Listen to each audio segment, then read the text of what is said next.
Hello. So I have decided, against probably my better judgment, to start video logging on what it's like to date while traveling. What it's like to date while being nomadic. The online dating world is an interesting place, and there are lots of apps and websites you can use. And I'm currently smirking because one of the things that just came up today was I'm on a site, which I may or may not reveal later. I'd kind of rather not people go looking for me. And this person, we were kind of going back and forth, and then I gave him my number, and then a few days later he texts me. And he texts me his name, which was Adam, and I have a date with an Adam tomorrow night. And I was like, oh no, did I get him confused? So then I go in this whirlwind frenzy, like pulling up the dating site, pulling up my text messages, comparing all of it, and realizing there were two Adams and I wasn't crazy. But it's honestly, I'm a busy person, and keeping it all straight can be really difficult. So I know that sounds really callous maybe to you, but it's true. It's my truth. And I want to be authentic in this video log that I do about my dating journeys. So yeah, the struggle is real. Keeping the men straight. I happen to identify as heterosexual, and so I am in the dating scene right now on one website primarily, kind of gotten off Tinder, not really into that right now. And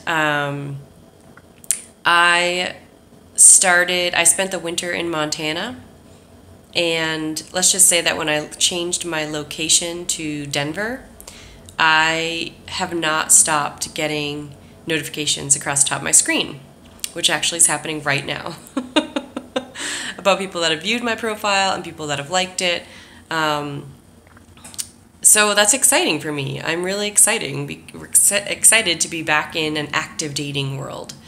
And I hear that that's not necessarily the same for men, but, and I don't know, it could be because I'm a new to the area female, so maybe the website that I'm on pushes my profile out there more.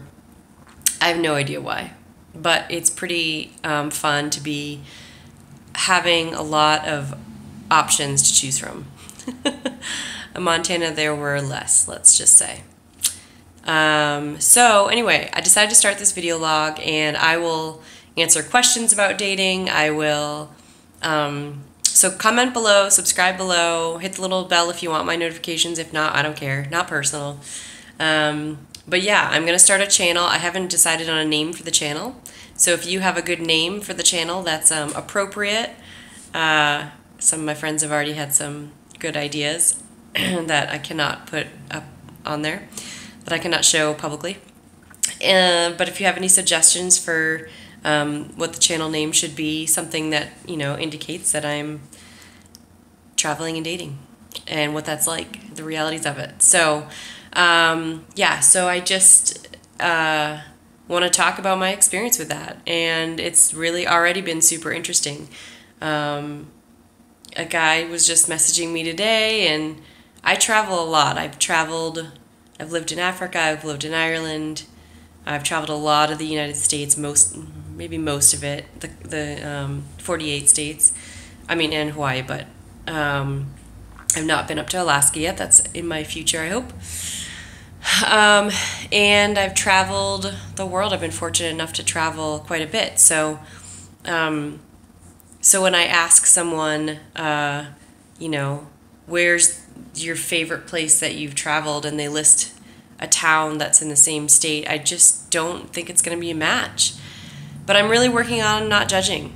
I'm really working on being open-minded, because that person could be absolutely amazing. And I think because I get in my own head sometimes around, because I have met people who have never left the state or have never left the United States, and we're not a match because I've just seen stuff that they haven't, and kind of experienced the world in a different way. And it's not to say that they're not amazing people. We're just not necessarily a great match. And so I do, though, have that judgment when the favorite place they visited, is down the road or something. I know I'm smirking right now because I see myself being judgy. I see myself